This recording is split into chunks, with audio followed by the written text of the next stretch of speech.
Schloss Adler, the Castle of the Eagles. Believe me, it's well named, because only an eagle can get to it. Our job is to get inside there and get him out as soon as possible. Major Bergholder, my adjutant. Green on go! Colonel Weissner, field security. Major von Harpen, Gestapo. Allow me to introduce myself. Major Johann Schmidt, SS Military Intelligence, Stuttgart. Richard Burton. Take your clothes off. Don't argue. Take your clothes off. Hello? Clint Eastwood. Now with McPherson dead, there's only 5 of us left. So you either let me know what's going on, or there's only gonna be 4. From the company that brought you The Dirty Dozen. And the author who gave you The Guns of Navarone. Richard Burton and Clint Eastwood. Lieutenant, drop that gun. What? Drop that gun and sit down. What the hell are you talking about? Where eagles dare.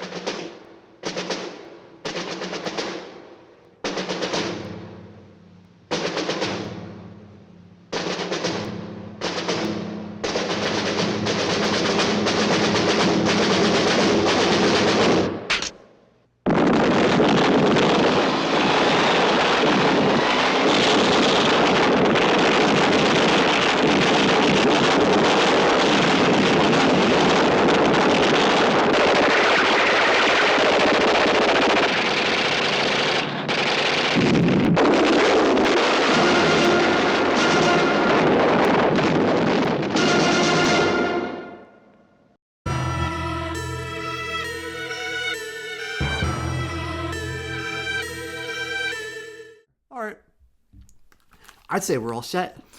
Okay, let's do it. Okay, we're rolling. Welcome to Movie Goblins, where spoilers, especially in this episode, are always on the table because it's a new thing, new shit. Oh, New Star Wars, sort of. It's in between. I'm Noel Olmdick, and Ben's missing. He's stuck on Arcana 5, building the Death Star. Oops. What a zinger right off the gate. What a zinger. You. What a zinger. Yeah, thank you very much. And I'm sorry, who are you? Oh, excuse me for just chiming in. I'm Brett Fredrickson. I'm here subbing in for today. I'm today's guest. I've hijacked the show, and I've hijacked the entire platform to talk about Star Wars. Yes. As we all know, I am a huge fan of Star Wars. I love everything they put out. That might be the funniest thing you've ever said. And it's become the kind of like reputation of mine where like I kind of was through with Star Wars a long time ago, and you were like, I believe I was like up at Oshkosh still finishing up school, and you were like, dude, you gotta see Andor. I was like, what the fuck is an Andor? And I was just like, what are you talking about? I was like, excuse me?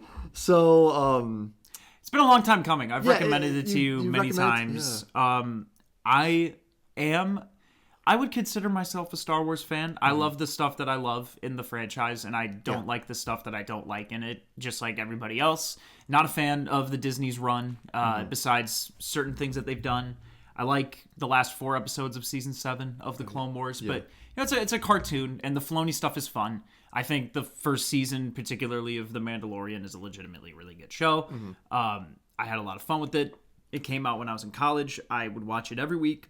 I wouldn't miss an episode. I was like, this is the stuff I've been needing. Something more simple, something a bit more linear that I can follow, that isn't overwhelming, and space horses. You know, or constant space magic, if you will. Like, I just don't need that.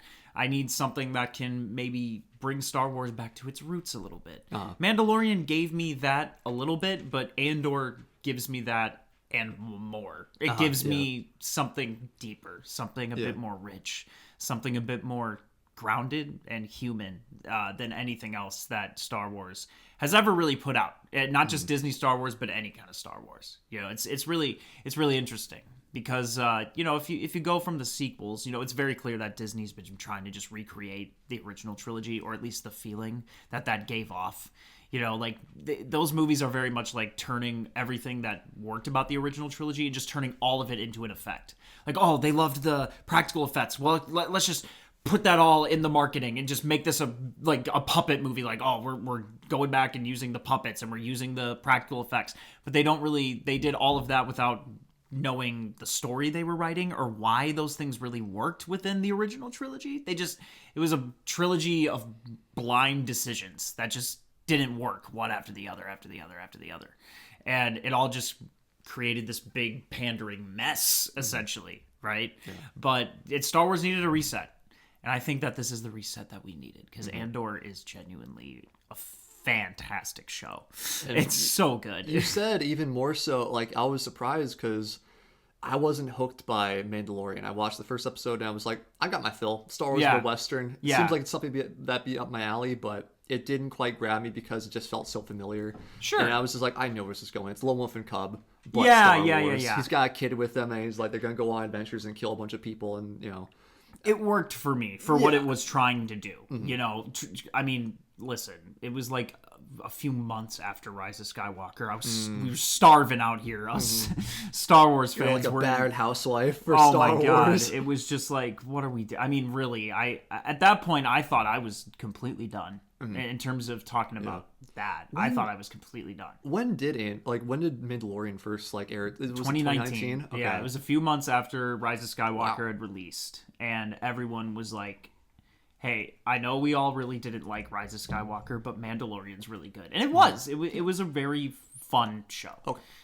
Season 2 got a little messy, a little bit Dave Filoni fan service, stuff. Like on this episode, Andor meets this person. It was like a serialized guest star season. The new Scooby-Doo movies. It was literally the new Mandalorian movies. A new guest star every week of this person, this person. My favorite was actually the first episode of season 2 with Timothy Olyphant. That was a fantastic episode. Okay.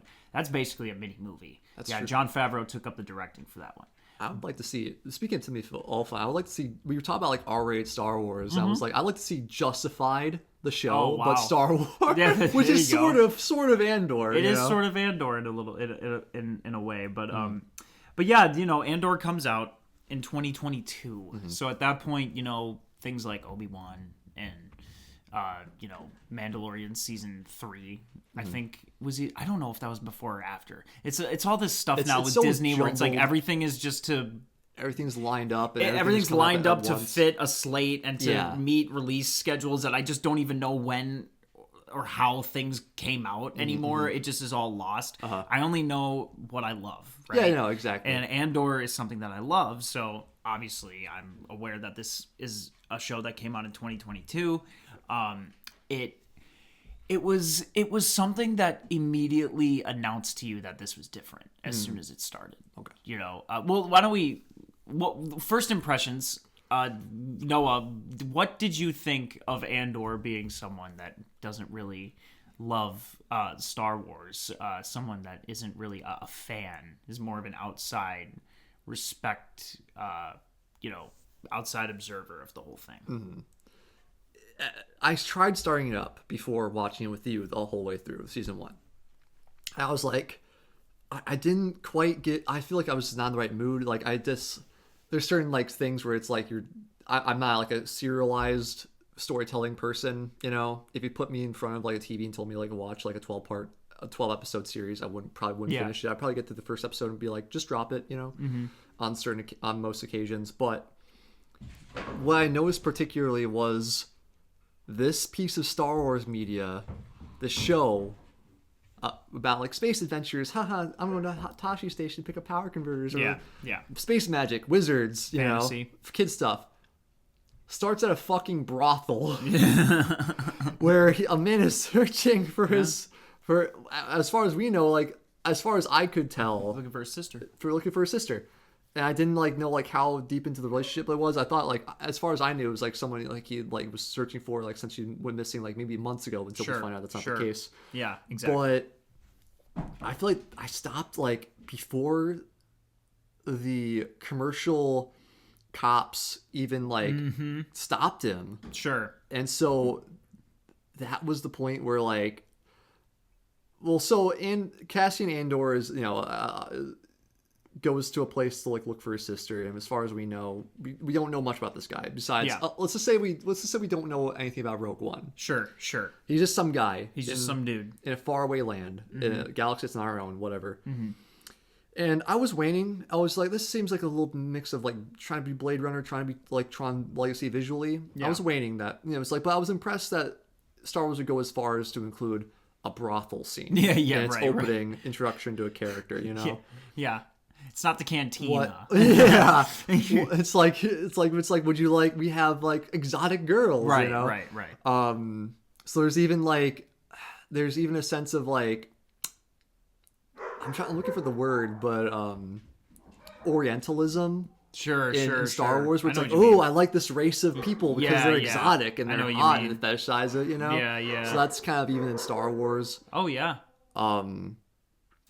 And he's basically he's not hounded, but he's harassed, verbally abused, he's berated by like these like not Imperial cops. They're like a they're security commercial branch? Security branch that Yeah. they're basically kind of like an OCP kind of buyout corporation cops. Right, and the Imperials will only get involved with them if they find it completely necessary. Mm-hmm. You could just tell it's sort of just like they disband them to other planets. Yeah, so they don't feel like it's worth their time. Yeah. Exactly. Because and so these he guys walks outside and they follow him. And they're basically gonna just abuse their power and kick the shit out of him and steal. Give me your ID. Give me your ID. They're hot. They're full of themselves. They're so confident, even though they're not even they basically police abusing their authority. That's what it is. And so he retaliates, and he kills one of them. And the other guy is pleading. There's two of them. The guy's pleading for his life. Mm-hmm. He's surrendering. He's surrendering. He says, I can explain this all away and we can forget this thing ever happened. Cassian fucking shoots him point blank range, execution style, in the head. He does. And now the title sequence had already happened at this point. Yeah. I feel that is, for the first episode, that's the point where it should have happened. Yep. I feel like this is who this guy is. This is who this guy is. This is not like a fall from grace. This is who the guy is going to be throughout the rest of the series. Yeah. This isn't like an Anakin Skywalker thing where it's like, oh, the good guy became the bad guy. Sure. And it's like, it's like it's he not like hates the Imperials. And and he knows how to fight them. Yeah. He's been, we learned more about his past after that. We learned that he's truly been in this fight since he was a little kid, growing up with his family and this culture of people on this planet. That I'm blanking on the name of right now, but but it's great world building, like a more kind of a not so advanced native planet. It's more like untouched by Imperial industrialization. Right. It's great character building and it's great world building. Yeah, because we get to see from fully Andor's perspective from the beginning of his life to now, just truly how the Empire and the Imperials have just made his life horrible, at the most human level. And that's one of the things that works so much for me about this show, and particularly about the opening sequence and maybe just the whole first Ferrix arc, is just, this is the first time where we are in the Star Wars universe and we can see things that we can relate to at its most human form, beyond just, space magic and this is my destiny to achieve this because I have this calling. Those things are fine and they're fun and they're great, but this show, you truly feel like everybody has their own individual motivations and wants and needs to get out of this mission or to get out of this uprising, and it's wonderful to see. It's great drama, it's intense, you don't know what to expect, and I just think the Gilroys brought something really kind of fresh in that way to Star Wars, because I think at its heart, the rebellion versus the Empire is sort of the soul of the Star Wars universe. Yeah. It's the thing that we can really look at and even remotely sort of relate to our own real world, because it is related to the Nazis and the Nazi regime and many other sort of dictatorships. It's drawing from a lot of different inspirations, and so is, and Andor is as well. And it's doing it at its most. We see mostly human faces in this show, which I think is wonderful. We barely have to deal with stormtroopers or aliens most of the time. We just see the human faces, and we get to see like the actual nuance of why people are fighting for the sides they're on. You have a character like Sarul Khan who is going after Andor because of the 2 murders of these security officers that you mentioned in the beginning, and he's doing it not for the wrong reasons. Yes, he's Imperial. He's an Empire apologist, basically, and he's so passionate about the cause.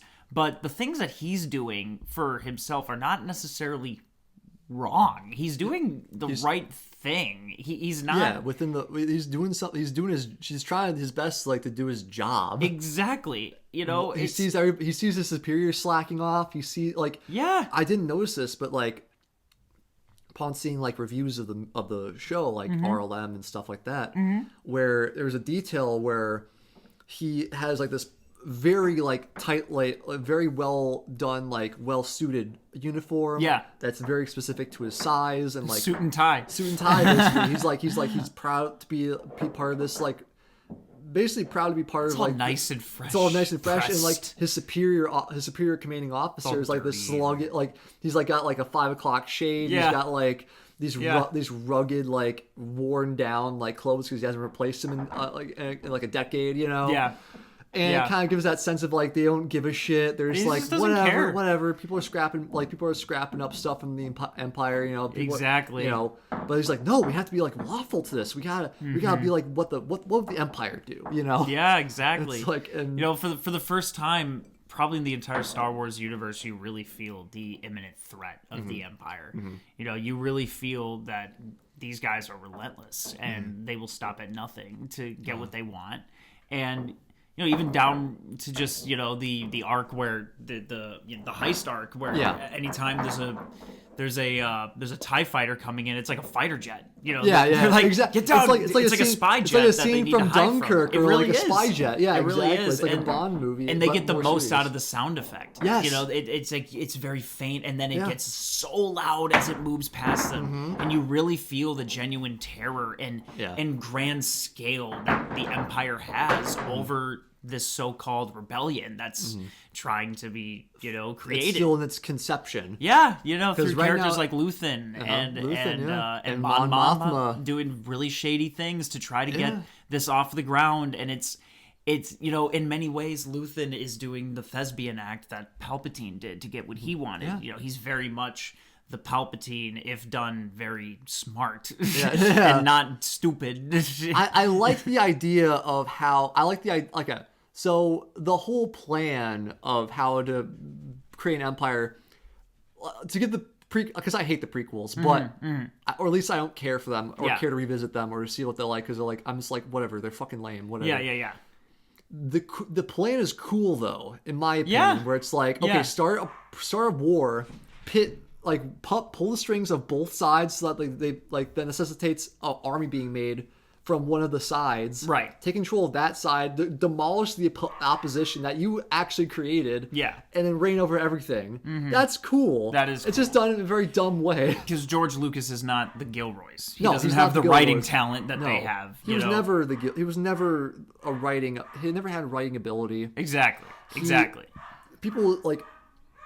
It's like one of those things where it's like, oh, the genius came from Lucas all along in Star Wars, and it's just like one of the things is like, well, no, his what was it, his then spouse or like still his then spouse helped edit the movie. John Williams score, the effects guys, like ILM, like it's a collaborative thing. It's a collaborative. He was film. the idea man, sure, but he was sloppy. So when you pin the success of Star Wars on one guy and say, okay, you can write the next trilogy now, and whatever you say goes, that's when it all goes awry. That's a problem. You can't do that. No. You can't do that. And you can feel the collaboration in Andor. You can feel all the different departments just at their highest game with the show. The production design is so 1970s Star Wars. The costume design is so 1970s Star Wars. It feels pure and genuine and not obnoxious, and it's not fan service. It's just matter of fact, this is where we're at in the universe. Yeah. This is just the location. You know, I mean, there are so many just great elements to the production design that feel very sort of minimalistic neo sci-fi in a way that really gives off a sort of like, this is futuristic, but it looks past technology. It's retro future exactly. wave, you know? And it doesn't just make me think of the original Star Wars. It makes me think of, you know, the original Alien or, you know, RoboCop or Blade Runner, you know, things like that, where these things are so innately sci-fi and futuristic, but they're so retro as well. And I think that Andor creates such a great balance when it comes to that. And the thing is that there's not necessarily inherently sci-fi going on in the story. It's a political drama, it's a murder mystery, it's a prison break. You know, I think one of the greatest things about the show is that, you know, going back to the Empire being this big dictatorship that are relentless, you know, they're so blinded by their own dictatorship and their mission that they don't even realize that the guy that is wanted for a double murder they have in custody for literally doing nothing for 6 years. They don't even realize it. And while Andor is in his own prison after, you know, getting the credits and after, you know, being almost double crossed by someone that he committed a heist with, you know, and begging his mom to go with him to go away, she's like, no, because I need to stay here and fight. And you don't know what that's like yet, but maybe you will.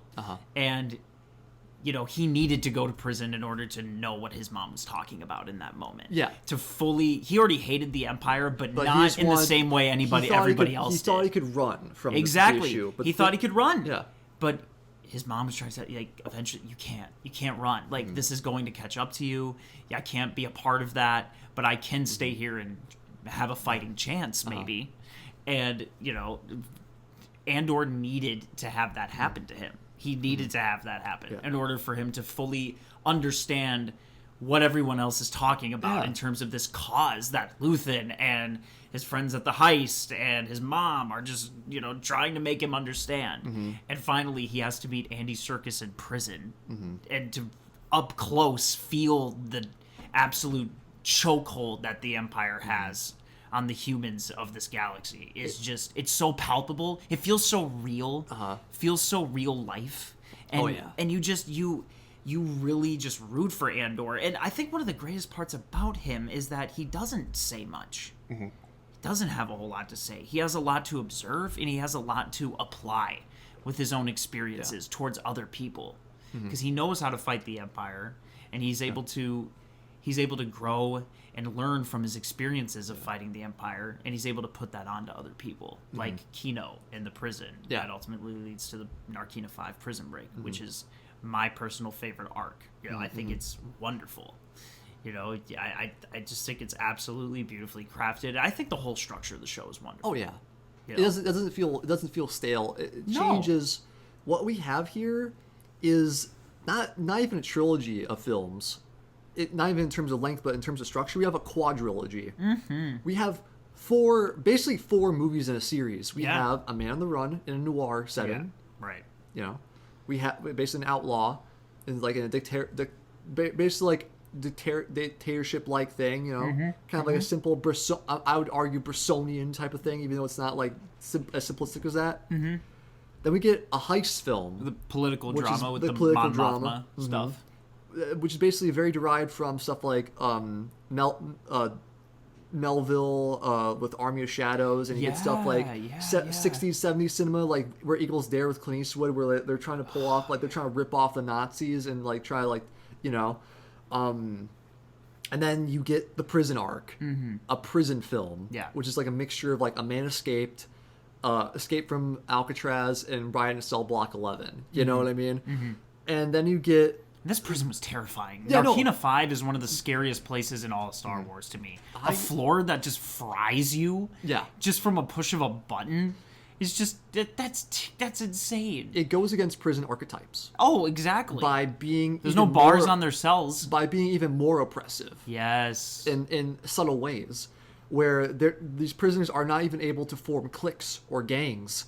They are not seen as people. They are cogs that have numbers, you know? And that's like prisons, but like there's on program. Yeah, on program. But even like today's like throughout society, prisoners have like been able to like form alliances and like have like smuggle stuff into the prisons and like have There's no opportunity. There's for no that. opportunity for that because they have such like a stranglehold on them. Yeah. They don't even allow guards in unless the prisoner's being put in, or taken out. Exactly. They just have them work. Yeah. You don't know what they're working on yet until the very end of the series, which I think is a very well earned. I did catch on payoff. to that where I'm like, it's the Death Star, isn't it? Yeah. But no, it's Which really I think, cool. It's a very great, again, not obnoxious fan service where obnoxious. it's like let's have Mando meet Ahsoka for no reason. Yeah, It's smacking us in the face with the reality of the fact that like, oh, this is what we're leading to, a genuine planet destroying space station, which,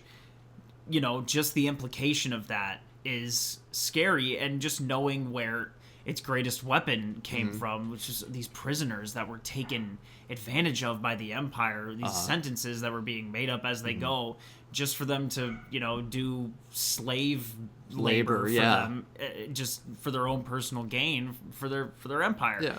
This is stuff that happens. Yeah. This is stuff that is, and it's not preachy about it. No. It's just very matter of fact. You buy it happening in the Star Wars universe, and you can tell that the Gilroys had a very specific thing they wanted to say in this story, and it just so happened to be in a galaxy far, far away. Because the Gilroys did not love Star Wars before they worked on it, but they had an idea for a story that could lend itself to the Empire versus rebellion conflict, the actual uprising of the rebellion. What does that look like? It doesn't look very pretty. It's not just a bunch of Senate meetings and then you have 50,000 lightsabers fighting people for no reason. It's a lot of conversations. It's a lot of double crossing. It's a lot of dialogue driven narratives. It is a lot of talking, and it's a lot of building up to the actual war, to the actual uprising. And when you do that well, when you earn it, it creates such emotional reactions. That's another thing about the show. We could talk about the structure and everything, but it's also just a very emotional show. It's very well acted. I got emotional at one scene in particular. There's a lot of great scenes, but like I genuinely got misty-eyed when the most satisfying part is the prison escape. When One Way Out. I love. There was a thing where it's like I'm looking more about something like Cabin in the Woods, but the whole idea, the finale of that movie is great because it's just, for me as a person, it's cathartic to see people with an unfair amount of power losing that power in an instant. So to see that kind of shit happen, it's just so cathartic. And the whole One Way Out speech by Circus. Just acting his it's heart like, is that all we can do? Is that the best you've got? Is that the best you've got? And just again, the instigator, the observer, Andor, the person that gives everyone else the push to believe a little harder. When at the time he was also kind of like staying on the sidelines because he thought that it would benefit him just to stay out of it. Exactly. He's applying the lessons he learned on the heist. For Kino. And eventually, I think I know what you're getting at. You're leading towards they make it out, and they it's make like, it out. They make it out, and it's like they don't care. Like it's like they don't know like how like they start because start jumping. They start oh jumping into the water. Like they start jumping off. Like I imagine who knows like, how long they've even felt water. Exactly. So, it's like like a breath of fresh air because before he enters the prison, one of the guys who's probably been in and out of the system says, Take a one last breath. It's gonna be the last bit of fresh air you're gonna have for years, which is terrifying. Yeah, it's true. It's true. It's terrifying. And the music swells, and it's just like so dystopian and oppressive. Beautiful. But but they're all escaping. They're all pushing each other out of the way, just be like fresh air, freedom, And Andy Serkis, the guy who coined the term "one way out," was the guy who was the voice on the comms that inspired everybody. He was the man, and he looked out for his men, and he was there with the old man, the prisoner that died, and he was oppressed himself, but he did everything for the good of his men. And it was kind of like Andor gave him that push, but like he was the voice of it. He was, yeah.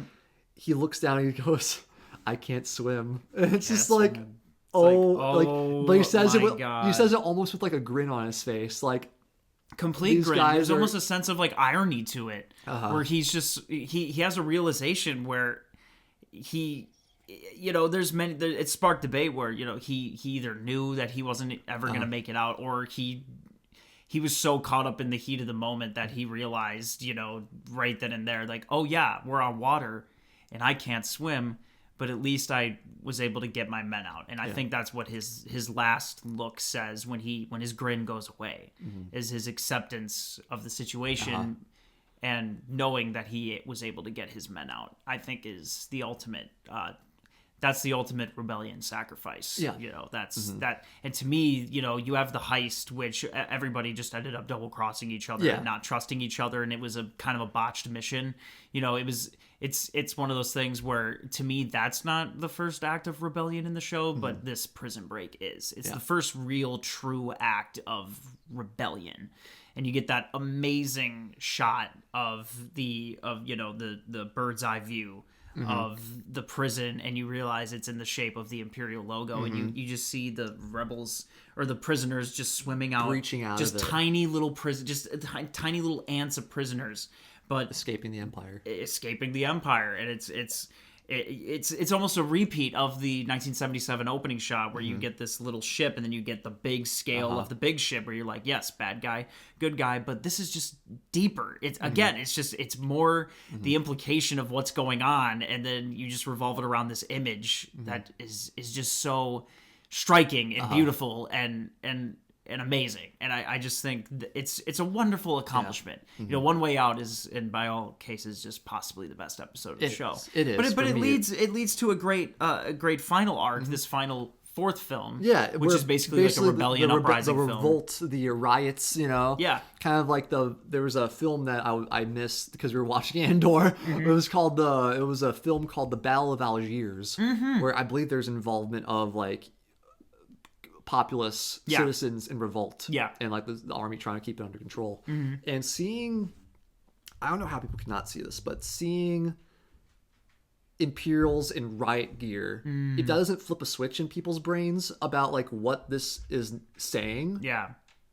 I don't know what will wake people up, you know. I know, or like Imperial officers in like trench coats, and you know it's very much, you see what the Gilroys are getting at. You know, you get this funeral that is under Imperial control just because the whole funeral is bait for Andor to come back home because it's his mom, which is just it's a great setup, and it just shows you how slimy the Empire and in particular the character of Deidre is, who by all in cases is one of my favorite Star Wars villains in a long time. Probably it's like in a very long time. My favorite villain in Star Wars. She is just relentless at getting what she wants. She knows that she's good at her job. She's better at everybody else than, and she knows it. And she has this confidence about her that makes us root for her in the first, you know, sort of arcs that her character is introduced, and then she gets to Ferrix and she starts getting more control, and then we start seeing how scary she truly is when she kidnaps and captures Andor's love, Biggs, and starts torturing her with, you know, the voices of slaughtered children. It's just, this is a villain that we don't see in the Star Wars universe, an Imperial that is just so in it for just the Empire. She's bred to be an Imperial officer. She bleeds it, you know, from birth. It's like people like this existed in the SS, you know. They were so good at their jobs, and they loved that they were good at their jobs. And I guarantee you she doesn't even know who Darth Vader is. She probably has never even met the Emperor. But she just so firmly believes in the Empire. And I find that to be, again, very real, disturbing. Because like there were like, you know, like women, like officers in like SS uniforms, and it's like either it was just for like show, or just so like how superior like our women were, you know. Or I gather that from like Come and See, but like I was telling you about like a hypothetical R-rated Star Wars movie. It's like this would never get made, but like a hypothetical, this is the closest we'll get to like an R-rated Star Wars. An R-rated Star Wars in some sense of the word, because in terms of expletives and verbal, like because he told me about how there was like, I was like, I heard this like in the third episode somebody says shit, and I'm like, just straight up says shit. I was like, Brett, did somebody say shit in Star Wars? And I said, indeed. And then but then you know, it makes you think of going all the way back to that first 70s film. You know, there's cursing. You know, Leia blasts the garbage, door. What the hell are you doing? You know, there was genuine moments of humanity in that first Star Wars film. Which does also bring up moral, religious conundrums about what religions exist in Star Wars. Right. You're not supposed to think about it. You're not supposed to think about it. Because in the original cut of Star Wars, there's English written on the... everyone speaks English everybody in a speaks galaxy English. far, far away. It's got to suspend your disbelief. Exactly. If you can believe that, there's a giant space station that's as big as a planet. Or a space slug inside of a meteor that swallows ships. It's you can maybe, just slide a little curse word, Yeah. But it lends itself to being, like you're saying, a bit more real, a bit more just grittier, darker, grounded, and just more, I don't know, it just makes you feel the actual consequences of things that are happening when the characters start feeling a bit more human and start feeling a bit more identifiable. Just identifiable emotions is something that George Lucas isn't great at. No, he's good at doing not even thespian, but very theatrical. It is thespian in a way. He's good at doing he would be he'd be great at an opera or something like that. He'd be great at doing because what Star Wars is basically it's a big budget, big scale Flash Gordon serial. You know? Exactly. It's like the plots weren't complex. They were meant to prelude the actual feature, right? Which is where more thought was put into the writing, stuff like that. Right. It's Star Wars is not, from my perspective, is we can get into a healthy debate about this because we've gone to it before, but for me, Star Wars is the most basic theory, the most basic concept of the hero's journey. Oh, sure. In Greek, coming from Greek mythology, and it's just it's such a, when you will it down, it's the hero's journey, which is nothing wrong with that. But I just don't see it as anything more than that. But that didn't exist when Star Wars came out anymore. Audiences didn't have it. That's true. And George Lucas was able to identify that in the cinema that was coming out, the art that was being made. He was the young people in particular at the time didn't have, heroes that weren't from comic books or cop shows that were a glorification of standing up for the law and doing what's right. George Lucas was able to bring a sense of cheering for the knight to save the princess again and slay the evil knight. It was a return to form for people. It brought a sense of joy back into a pretty dark period, and I think it's noteworthy. And you're right. There is nothing wrong with that. It's just it is the hero's journey. Andor is not the hero's journey. No, it is not. Andor is Star Wars, but Game of Thrones. Andor is essentially what Luthen's monologue is in the season finale. It is about these people that are sacrificing literally everything for this rebellion that they don't even know will even work, and they probably won't see the sunrise that is created from it.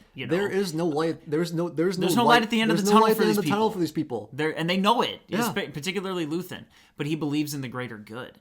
And the writing is just so rich, and the acting by these actors, Stellan Skarsgård and Diego Luna, who I think is just an incredible protagonist. Oh yeah, Diego Luna's great. He says so much with just so little, with his eyes and his body movements, and he's got such an iconic quality about him where his face just fills the screen, and you can't help but want to know more about him and want to follow him. He's just so interesting in that way. He's a very interesting actor. And I really like him in this role. I want to see him in more things. Me too. I really would like to see him do more stuff. But as soon as Andor season 2 finishes, I would like to see him expand a little bit more.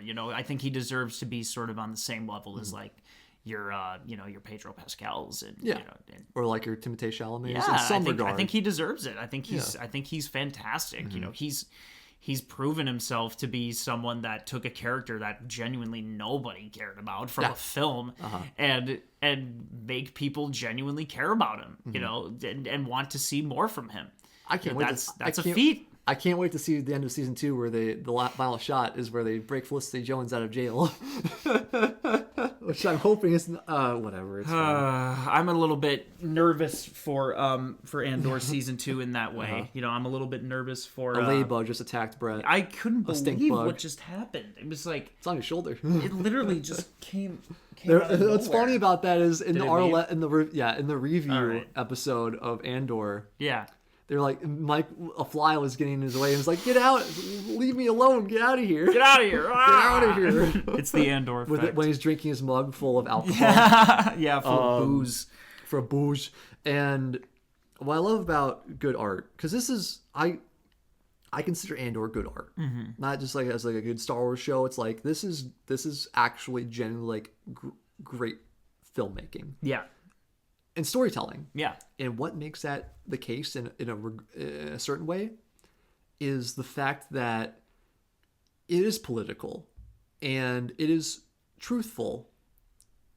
Ironic that's from Disney, but it's like right. conglomerates and maybe it's to distract us from but the Gilroys, what they did was make a show where we are rooting and cheering for the success of, if they're put in our universe, mm-hmm. if they're put under, if they're kind of put in a more Earth context, it still works. Criminals, partisans, like radicalists, not anarchists, but like people who don't like the government and are doing something about it, they gotta cheer for those people. Yeah. And as something that is as skewed as the media can get on either side, mm-hmm. is becomes so truthful when you put it in a piece of art. Yeah. Because as manipulative as film can be as a form of media, as a form of storytelling, mm-hmm. through perspective and emotional manipulation as well, I feel like film is one of the most powerful like mediums of art in my opinion, and it can be used it can be a force for good or it can be a force for evil, like like the Triumph of the Will, the biggest Nazi propaganda film of all time. Yeah, it's insane. Or like Come and See, where it's like, this is what the Nazis fucking did to a group of people that like are wiped off the face of the earth. It's just factual. It's just factual. Yeah. And I feel like Andor's is the latter, Yes. Not as intense, not nearly as intense as Come and See, but but it gets into the actual, again, not to repeat myself, but it does get into the real world implications. Mm-hmm. Of what it means for this empire to have a full control over these people. Mm-hmm. It really breaks it down to a very truthful sense. It's because the writing is just so pure. It's because the Gilroys weren't interested in telling a quote-unquote Star Wars story. They were interested in telling just a story that they were passionate about, and Star Wars ended up being the gateway for them to tell that story, and it works. You buy it. You buy it. You're in it, and I'm over the moon that it exists. Yeah, me too. It's sparked a lot of really stupid controversy in some of the Star Wars fandom. This group of, to quote George Lucas himself, the group of fans from the films,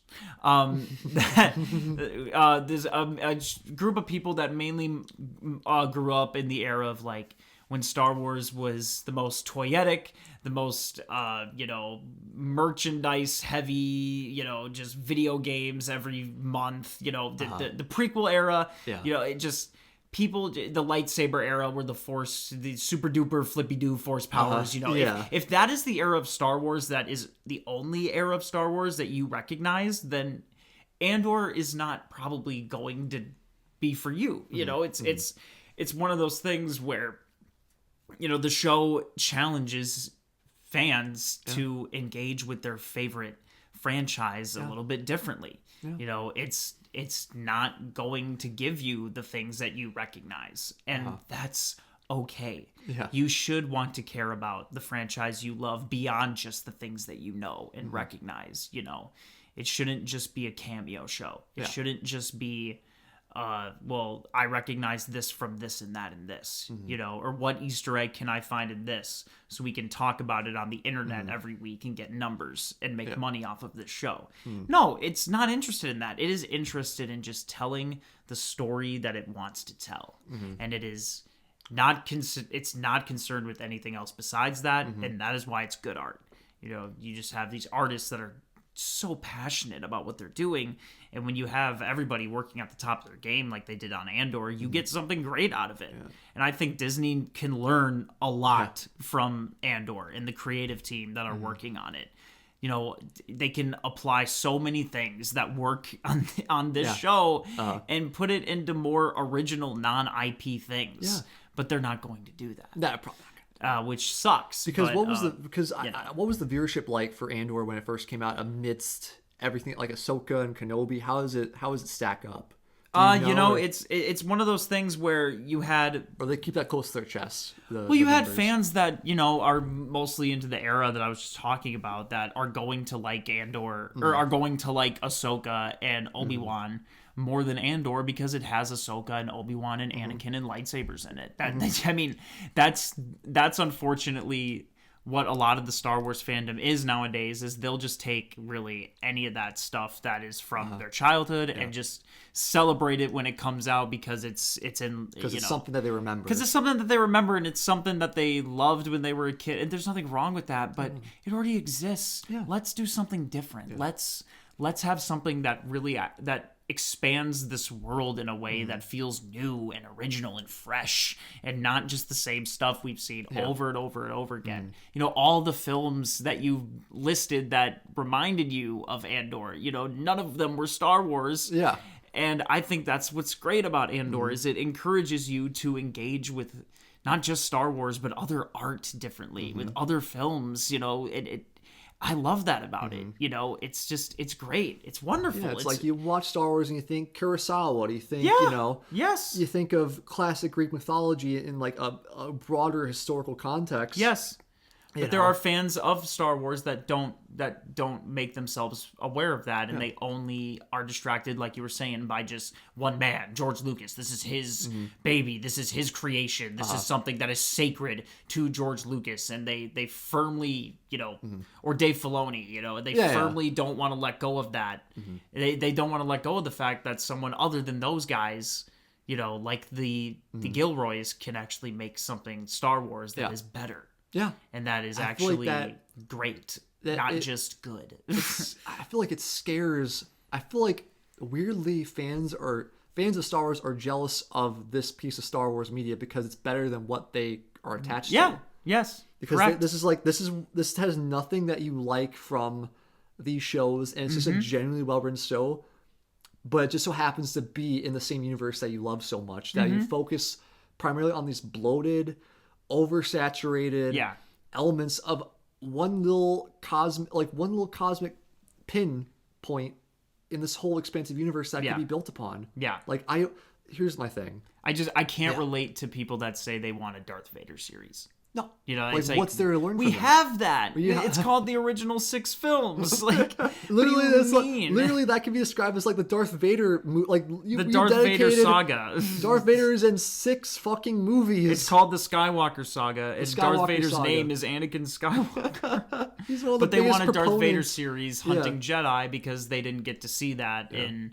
They would make the argument, well, we didn't get to see him hunting Jedi. Play the Jedi video games. You can see that, or read the Darth Vader comics. There's plenty of Jedi hunting in there. We don't need to see it because it's been done to death so many times. If you want to see or watch a fan film. Yeah, Star Wars Theory himself made one.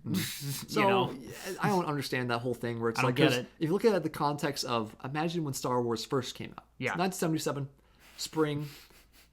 What's C-3PO? Who's R2-D2? Who are all these people? I don't know any of these people. Why should I care? But that's the thing, is that movie, it feels like a breeze when you're watching it. It's just like, oh, of course, this is a part of the world, and you're just taking it in, and it's exciting, and it's exciting, world building, and that is something that Andor does. I don't get it. I don't get it. Why can't we have Star Wars that belongs at the adult table at Thanksgiving?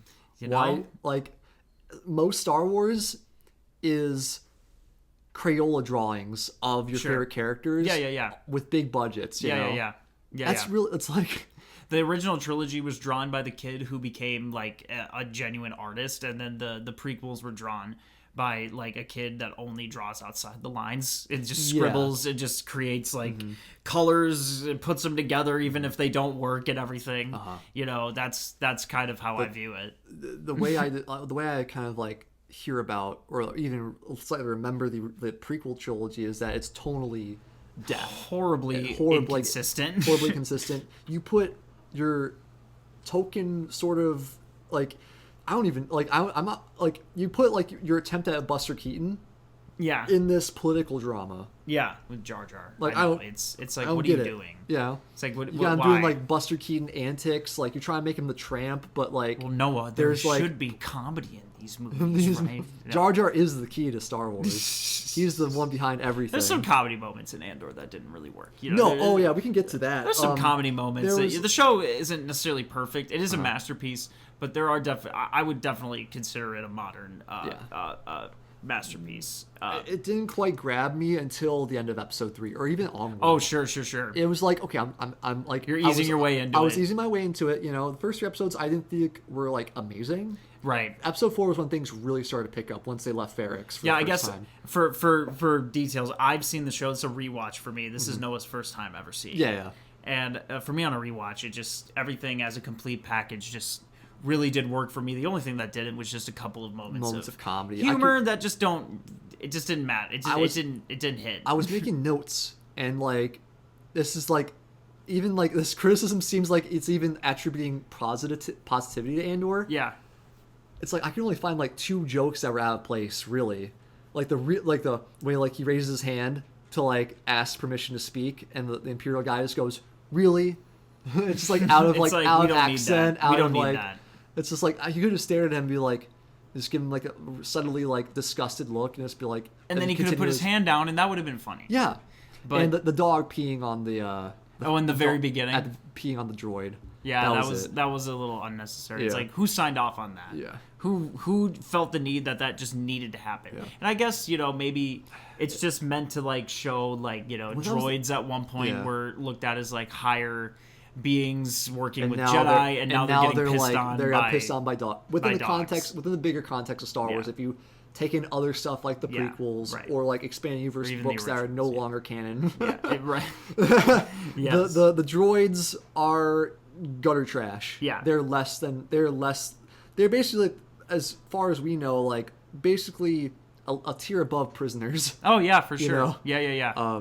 So they serve a purpose, but like people grow attached to them. People like look at them weird because they're like, what are you fucking talking about? They have no souls. I think Andy Serkis has a line where he's like, "We're more disposable than droids or something like that." We can be replaced. You know? Yeah. And I like the fact that your favorite let's say like let's say I'm talking to a fan of Star Wars. Yeah, in general. yeah. Your favorite your Star Wars iconography, the stuff you see at Disney World. Yeah. Stormtroopers.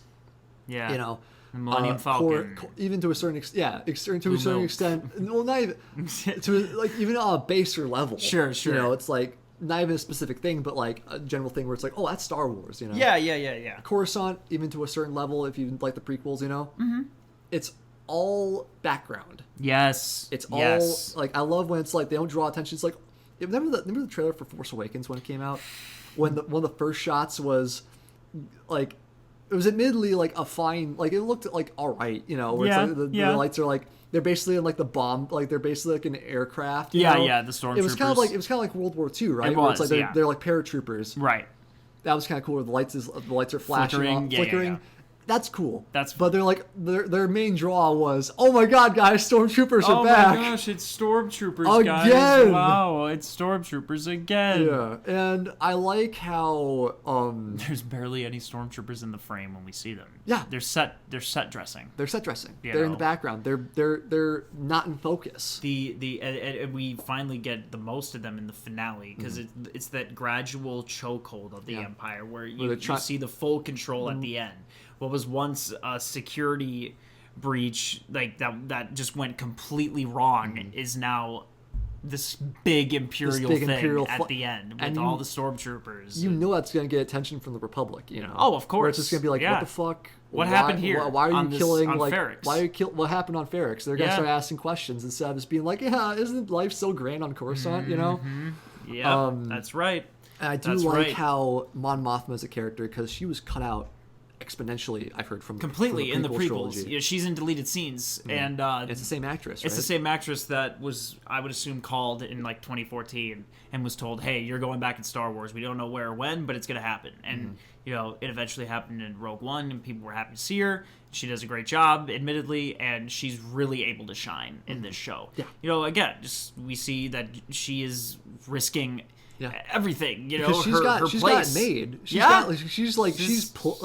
married. Like she's married. She has a daughter. Married. She has a daughter. She has everything set up at Coruscant. She's like kind of more of like an activist type, where people kind of poke fun at her, being like, you're too sentimental about this thing. Correct. You know? Just live it up. You know. And her shady business is causing her to feel distant from her family, and they don't. They're her daughter doesn't quite know what she's fighting for, and her husband doesn't understand her, and he's a buffoon. I love it. He's an absolute bumbling idiot, and the only one that she can really firmly be completely honest with is Luthen. And she's risking truly everything, same as Luthen in a lot of ways. And they don't even know if this is going to work, but they both believe in the greater good. And I love how under wraps she is, and I love how she has to pick and choose who to be completely honest with, and what information she gives and when. It's all just so calculated, and it feels like a political drama. It feels like a war drama, like John Adams or like you Barry mentioned Lyndon. that. Barry Lyndon and John Adams. It feels very much of that type of storytelling, where you have these higher political figures in these rooms discussing the actual logistics of how they're going to go about this war, and what they're doing, and who's in on what side, and who knows about what. It's so interesting. It's so it keeps your mind thinking. And that's more than you can say with a lot of Star Wars. It keeps your mind thinking. It keeps not just about like bigger ideas, but more or less just like think about what the current decisions the that characters are being made. It's wonderful. Rebels arguing amongst each other about what to do, sacrifice the pawn to keep the rook in play, that kind of thing. Oh my gosh. You just get so many great scenes like that. Like with Luthen and Saw Gerrera, Forrest Whitaker. Where we truly see that dichotomy between a certain type of rebel and another certain type of rebel, or one is more sort of just like I guess you could call like a private, like anarchy group that's just sort of that's doing just fuck everything. It's like kind of like they listen to the Star Wars. Let's just blow shit up. Yeah, and they just listen like to the equivalent of Rage Against the Machine. They're like, fuck you. Exactly. They want to go guns blazing. Exactly. But it's like, but Luthen is there to be like to keep them checked, just begrudgingly against like with them begrudgingly being like, we gotta wait this out. We gotta build up our strength. We can't give away too much. We can't give away too much. Yeah, exactly. We gotta let the like in that moment of sacrificing that like the 30 men plus Krieger. They're like, Luthen's like his explanation is like we have to let the Empire think that they've won. Yeah. We have to let the Empire stay cocky. If we pull out our guys, they'll get worried that somebody's on the inside, which there is, because there's a spy amongst like the colleagues and the meeting staff of Imperial Security, which is great. I got spoiled for that, unfortunately. But it's Saw Gerrera thinks that that's just blind ambition. Yeah, and that's just it's just more talk. It's just like you all are just lost, and you're talking, and you don't do anything, and there's no action being. Essentially, is what he's saying, and it's again the nuances of why people are fighting for the sides that they're fighting for. It's not just this is light side and this is dark side and you can choose the other. It's not like that. There's actual human reasons for why people are doing what they're doing, and it's a great accomplishment. It's an accomplishment. It's an accomplishment within Star Wars, within fiction. It must be celebrated. It must be celebrated, because otherwise we won't get anything like this again. No, or anything like that's different. Right. Exactly. I want Andor to be its own thing. We don't. The message is not make everything like Andor. Do different things. Just do different things, please, because we've been stuck on the same risks in stories. Star Wars has been on like the same tone. Yes. Or it's been like totally jarring. Yes. Since like 83, I think. Yeah. Oh yeah. Because Star Wars. Let me take the 30 seconds to explain why I love those first two movies. Yeah. Because it's like, why they work together. Yeah. Star Wars is the ultimate popcorn enjoyment Like it's like Jaws. Yeah. It's the perfect movie where people go communally to see a film, and it just plays better in a crowd, and everybody's just having a great time, 100%. But then Empire goes, no, wait, let's think about this for a second, and just like it just goes, well, there's evil within all of us. Mm-hmm. These aren't just the big bad guys who live in the giant spaceship and blow up planets. Evil exists within our main guy, Luke, Mm-hmm. and he's the potential to become a Darth Vader. Yeah. It's the yin to that yang, and there's good and vulnerability in Darth Vader, because you see you see the back, like you see the back of his head without the mask on. You see that he's a crippled old man. Yeah, and you he's get to pathetic see within the exactly, army, and you get to see people like Lando or Boba Fett who aren't necessarily fighting for either side, but they're under that same chokehold, and once threatened, they have to make choices for the greater good for either themselves or for the people they're fighting for, which it's more interesting like that. And Andor is really the first time that whole concept and that idea that you're explaining is expanded upon in a very rich way. It goes deeper. It cuts even deeper than Empire, in my opinion. Exactly. And I think that's why Empire worked, is because it was different from Star Wars in that way. Yeah. And that's why, Andor works, is because it's different from everything else.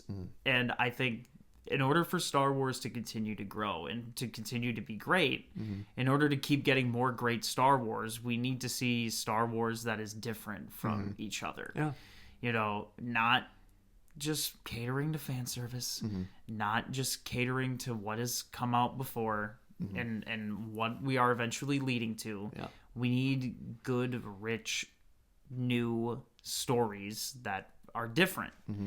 And, that's the great thing about Andor, is that the whole show is so different. It's so unique.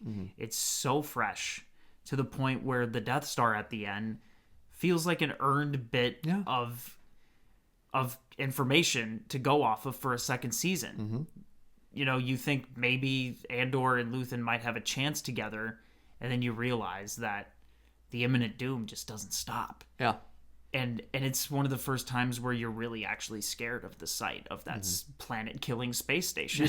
You're so familiar with it. I have a fucking Lego set of it. Like I have it. Like it's just like it's a toy now. Yeah, yeah. But that shot at the end really kind of reminds you why you should be scared of it. this. Injects that fear back into the whole idea of a weapon that blows up entire It's essentially planets.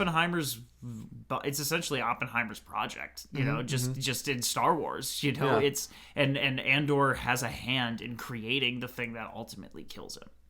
Which is wonderful. Which is amazing storytelling. I was like, I'd like to see like a series about the guy who invented the Death Star, and it's just like Mads Mikkelsen's basically Star Wars Oppenheimer. Yeah, exactly. It's exactly what he is. Oh my god, what have I done? It's exactly what he is. Yep. The Gilroys have brought a lot of great nuance and rich depths into Star Wars that has never been there. I have not seen Rogue One quite a bit, because I didn't care to. Yeah.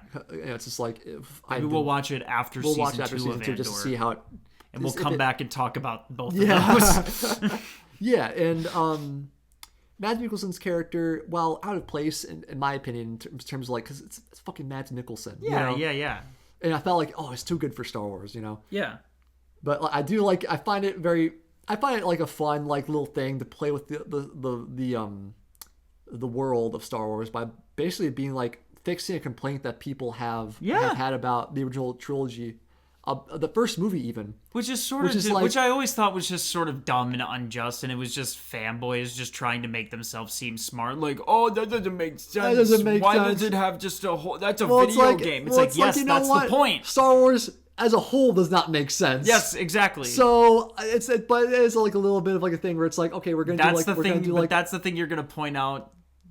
Anyway. It could be worse. They could make it Life of Chuck or Life of Chuck. Right. Life of Paul. Let's say that Paul is a stormtrooper who bonked his head on the Empire doorway because he was hungover the day before. He was hungover that morning. So like he was like, oh fuck, Death Star's fucking.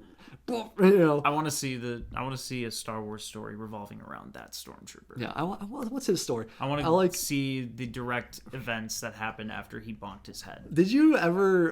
He went to the space hospital. Here's the dichotomy between you and me as Star Wars. Yeah. Because in terms of Star Wars parodies, you are more into Family Guy Star Wars. Oh, it's hilarious. I'm more into Robot Chicken Star Wars. I love Randy the Stormtrooper. Where it's like, imagine that was Randy. It would be wonderful. The one scene, perfect. one of my favorite scenes is because they're the big joke of Star Wars and Robot Chicken is like they keep showing the scene where Darth Vader throws Emperor Palpatine down the shaft. Yeah. It's like, wait, what are you doing? Ah! And the funniest moment of that series of jokes is like Randy comes in and he's just like, guys, I just have to come up with this. I would like a raise. Like, and Darth Vader has the Emperor Palpatine over his head. He's like, "You guys are busy. I'll come back later." Oh, that's wonderful. That's just great. It's great. But what's good stuff. As a closer, what's your favorite joke from fucking Star Wars Family Guy? Oh, mine personally is remind Uncle Owen not to tell you that Darth Vader is your father. That one's great. Yeah. I love that one. That one. Man, my favorite joke. I think it's probably just Han Solo going down into Carbonite. He comes out frozen with his bare ass sticking out. I think that might be the best. That's the one. I think that might be the greatest gag in the entire. I love that scene in the original Empire because it gave. Because obviously now every bounty hunter uses cryo chambers to freeze their bounties, you know? Yes, Mando season 1. Obviously. It wasn't just a thing that they had on Cloud City that they could just use for that. And it was the first time I tested it where it's like, I'm not even sure. I'll fuck if I know he's gonna survive, you know? Andor doesn't have that. Yeah. Andor's like, hey, how about space cubicles? How about, you want to see that? Yeah. I was like, yes, I do. It's very nice. I want to see, speaking like, because I think Mandalorian made me think of Carl Weathers. Yeah. I was like, imagine like a He's prize in the fight. show, Imagine like a boxing thing, but Star Wars. What kind of sports does Star Wars have? Man, sports, Star Wars sports. It wouldn't be like Quidditch. You know, I don't think people. Quidditch. I don't. You know, well, Star Wars has operas. You know, so I wouldn't know. With Goop. Maybe we'll see that in season 2 of Yeah. Andor. You know, we got you know, telephone booths, brothels, cubicles, public transportation. Let's see what a housing project looks like in Star Wars. Let's see that. Let's see some real estate. How does one buy a house in Star Wars? How does one obtain land? Do you have to go through the Jawa real estate agency? I wouldn't even what. Do you have insurance for your ships? What's going on here? And let's figure out. Is there a ship warranted extended is there warranty? a warrant? Do you have a license for that? I don't know. How do you take out identification? How do you take out a mortgage in Star Wars? That's my burning question. Please, supply your papers. What papers would people have in Star Wars? We joke about this, but it's genuine. But it's like. This is how people viewed Andor. Yeah. You know? Where it's like... Why are there bricks? Why are they talking? Why are there bricks in Star Wars? Why are they talking so much? This is so boring. Why are they talking so much? This is boring. How about a General Grievous show? How much?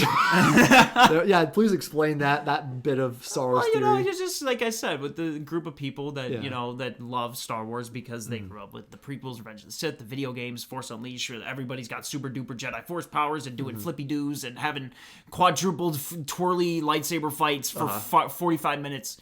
I think the head person of that is definitely Star Wars Theory on YouTube, which, I'm sure he's a nice guy, and I'm sure he, he's got fans that obviously he's doing a lot of decent people. He's doing good stuff for the community. He's obviously just a guy that loves Star Wars, right? But he's definitely one of those people that is just like, it's George Lucas and only George Lucas and can only be George, and he, it's just one of those things where he just didn't like Andor because it didn't have anything that he knew. It didn't have anything that he could make content off of and talk about Palpatine and Vader and Anakin, which gets clicks on his channel, and he couldn't talk about any of that. And he said he tried to make a point by saying architecture in Star Wars it's different. There's no bricks when there's plenty of instances where there's actual man-made bricks in Star Wars, and the whole lightsaber was made from a camera. But anyway, but I like but there's this sense of gatekeeping, a sense of he's gatekeeping what they should be doing with Star Wars, which is just focusing on characters we know. And one of the things that I found humorous was he said with his buddy that like they should do a Grievous show, but in the style of Andor. So I'm like, so you admit that Andor is great, which he does. He's like, it's a great show, but it's not a great Star Wars show. Which it is. It is great Star Wars because, like I said, in order for Star Wars to be great, it has to be different from everything else. But he doesn't think that. He thinks Star Wars always needs to feel like the prequels. It needs to be the same, exactly how George Lucas intended it, because it's a universe. It's like, dude, like that is so like anti-creative. That is so anti-art. That is so like even to the point where he's made like his own like AI creations of Star Wars, like fan creations, which is just like at that point, Darth Maul fights Grievous. Yeah, at that point I'm just trying not to, at that point it's all fan fiction-y stuff that is trying to get canonized, which it's not interesting. It doesn't create anything rich to the franchise. It doesn't challenge you as an audience member or as a fan. And that's the thing about Andor, is that it's challenging, and I just think there are certain people, like Star Wars Theory, that don't want to be challenged by their Star Wars. They just want to be reaffirmed by the things that they liked. I feel like Star Wars was meant to be at its core should have been a thing where, like a lot of shows that, like I think of, like Adventure Time. It started up as like, I love like a lot of Adventure Time. I am like, my core is like seasons 1 through 4. But when I fell out of it, because I was just like, I just was watching other stuff and reading other stuff and just stopped watching it, was that what I was picking up was, by the end of the series had kind of grown up in its age range, because the people literally, like, not just in terms of like, oh, you love these characters for the rest of your life. It's like they talk about more adult material. They talk about more mature themes, like Finn's the reason why him and Flame Princess break up, like he's legitimately it's his fault, and he ends up in the series being single, oh wow, like it's like basically having security, and there's Princess Bubblegum and Marceline end up together in a very mature way. There's a lot of stuff about like emotionally mature stuff. I feel like that was what Star Wars should have been from the very beginning. I agree. I think there was always a need and a want for richer storytelling, more expansive world building, that felt tangible, that feels like it's creating more, it's a push for creativity and for more original storytelling. And I think that's what Andor is. It's the first time where I've really been inspired by a piece of Star Wars in a very long time, creatively, emotionally. It's been a long time since I've responded to a piece of Star Wars like that, to really a TV show like that, a newer TV show, sci-fi, anything. Everything was just sort of lightning in a bottle with Andor, and it's precisely what Star Wars needs. It needs to be matured. It needs to grow with its audience, and the audience needs to be willing to engage with Star Wars in ways that is a bit more challenging than just let's watch Revenge of the Sith for the 500th time. It's not the Star Wars people. It's not the Star Wars that fans want. It's the Star Wars that fans need. It's the Star Wars that they deserve. And speaking of which, oh my god, I'm so excited. I got my tickets ordered for Revenge of the Sith coming out. Revenge of the Sith movie theater 20th anniversary. Let's go. And I will be there, because unfortunately there's a haunting nostalgia over me when it comes to Revenge of the Sith, because I talk about that the group of people that grew up with that era. And I was there. There for it. I would play Battlefront many times. Battlefront 2 many times. Lego Star Wars. Watching Revenge of the Sith. But, I think there, obviously as you grow, I want more out of my Star Wars. But, if I want a sugar bomb, I'll throw on Revenge of the Sith. I'd give it a 3. It's just a very sort of just like whatever experience for me, to where I could just have fun with it and be reminded of past days, but Andor gives me what I need right now. As a 23-year-old and a 24-year-old, we kind of like crave smart writing, well thought out characters, emotional depth. If I want to watch cartoons, I have cartoons that I can watch.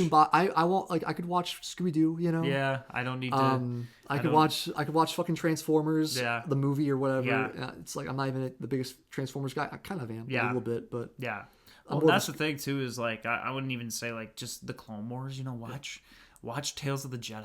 That's probably the most Genndy Clone Wars that I've felt since Genndy Clone Wars. Yeah. It's just a mini series that Filoni did, and it just focuses on prequel era stuff, and it's very well done. It's a bit more linear and a bit more focused than something like the Clone Wars, which can just be like, well, watch the main arcs, skip everything else. Because I tried watching season 1, it was excruciating. I was like, when does it get good? It gets good in season 2, which I caught some good episodes of Cartoon Network. Yeah. It's a fun show. Filoni's done some good stuff with Star Wars, but not nearly to the level of the Gilroys. He definitely helped he definitely ushered in, I don't know, did he create Ahsoka? Oh yeah. Him and George Lucas like both the most popular and cherished character that's not part of the original trilogy. Yeah. Yeah. That's something like I congratulate him for that. For sure. He's cool. He seems like a cool guy, but it's just like most of what he makes is not my cup of tea because I'm like I without saying like I crave more than just putting two action figures together in a big budget setting. Yeah. It's been a long road. It's been a bumpy road getting to Andor, but we're here now and we're excited for season 2. I'm very excited. That trailer I thought was great. Yeah, you showed me it. And I'm very excited. Yeah. I'm particularly excited for Ben Mendelsohn to deliver this level of writing. I'm a sucker for really great Imperial characters, and Andor's got a lot of them. So he was great in Rogue One. He was really great. He was one of the few characters that was really interesting, and I really cared about watching him every time he was on screen. It was just degraded by the stupid CGI target. I was just about to mention that, where it's like you really only needed him. He had to act opposite to a guy who was like, they're like, don't worry, we'll recreate him in CGI to make it look like Peter Cushing in 1977. And it just takes you out of it. You really only needed Ben Mendelsohn in that film to work. And I really, hopefully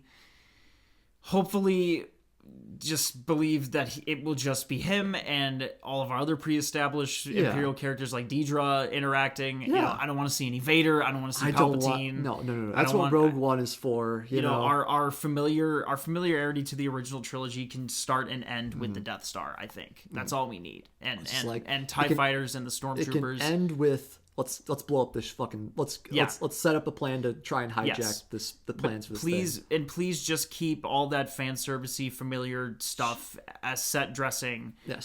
Keep the looming threat of the Empire there. Keep it subtle. Keep it Andor. Keep it Andor. Don't, and I know the Gilroys are not going to, but don't give. They have too much. Don't give in. They've gained too much esteem from the first season. Yeah. To start doing that shit now. And I think Disney would be dumb to start getting their mitts into it and be like, well, can you add some Force? Can you add just the Jedi? Because people will notice. Oh yeah. And it's one of those people things. will detect when Andor's not being Andor. Yeah, exactly. We're seeing it right now with Daredevil Born Again. People are just people who are mega fans of the Netflix show, which is me, are just pointing out everything that is completely not the Netflix Daredevil show in Born Again, which is only fair because they're trying to be the Netflix show. Yeah. But anyway, that's a different discussion for another day. We love Andor. We love Andor. I'm happy I'm very happy that Noah was allowing me to come on and talk about it and infect his life with some Star Wars. But I know that I knew that this show was going to be right up his alley. It's like what you say. It's Star Wars at the adult table. Yeah, and we always joked that we were like you were. Basically, the scene in The Incredibles where Syndrome is like in front of like the giant monitor where all the Incredibles are. Like, come on! Oh, come on! You gotta admit this is cool. Just like a movie. Just like a movie. That was essentially me every episode to Noah. It's like Andor. It's just like a movie. It's like a movie.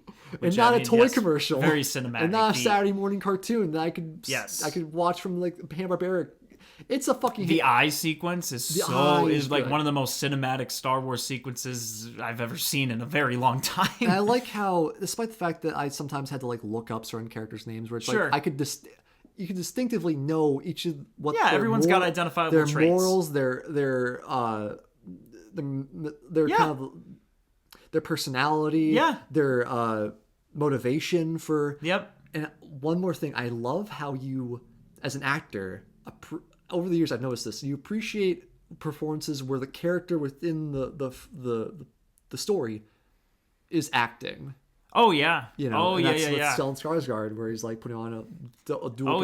a dual. You know, he's parading. He's a thespian. He's a thespian. He's literally in the show. Theater person. Yeah. Like he's literally putting on performances to get what he's ultimately aiming for. You know, he needs to be multiple different people in a way to protect himself. He was a better director than Lucas ever was at making the Star.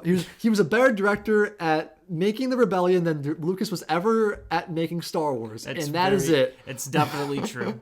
It's definitely true. They created a character who was more competent in terms of like leading shit than the creator of Star Wars. It's very, very true. I'll leave it at that. It's very, very true. But please watch Andor. Please if you watch haven't Andor. Seen it. Brett, it's great. I love it. I love it too. Brett, it's been awesome. Thanks for having me. I love coming on here. It's great. Have me again. Before there was hope in the galaxy, there was Andor. Bye. Bye-bye.